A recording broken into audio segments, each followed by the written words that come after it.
جمع الجمع یعنی جمع کی جمع وہ اسم ہے جس کو جمع کے بعد پھر جمع بنایا جا سکے، یعنی وہ واحد کی جمع ہو اور اس کی جمع کی پھر جمع بنائی جائے گی تو وہ جمع الجمع کہلائے گا۔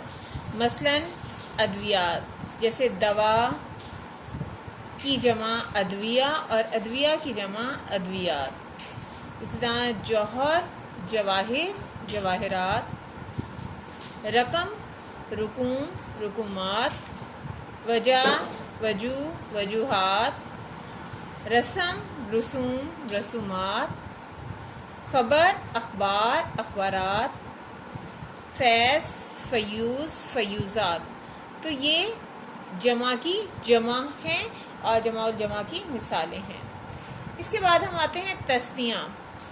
دو چیزوں کی جمع کو تثنیہ کہتے ہیں، جیسے ایک چیز کو واحد کہا جاتا ہے اور ایک سے زیادہ چیزوں کو جمع کہا جاتا ہے۔ تو عربی زبان واحد ایسی زبان ہے جس میں دو چیزوں کی جمع کے لیے بھی الفاظ موجود ہیں، اور دو چیزوں کی جمع کو تثنیہ کہتے ہیں۔ مثلا والدین، قطین، سبیلین، نقطتین، زاویتین، جانبین، دارین۔ اسم الجمع وہ اسم ہے جو خود واحد ہوتا ہے لیکن جمع کے معنی دیتا ہے، یعنی وہ جمع چیزوں کو ظاہر کرتا ہے۔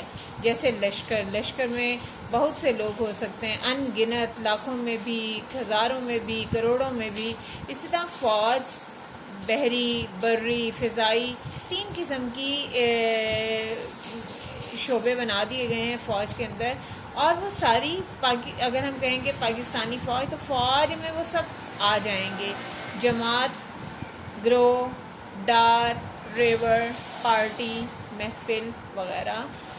تو یہ اسم الجمع کی مثالیں ہیں۔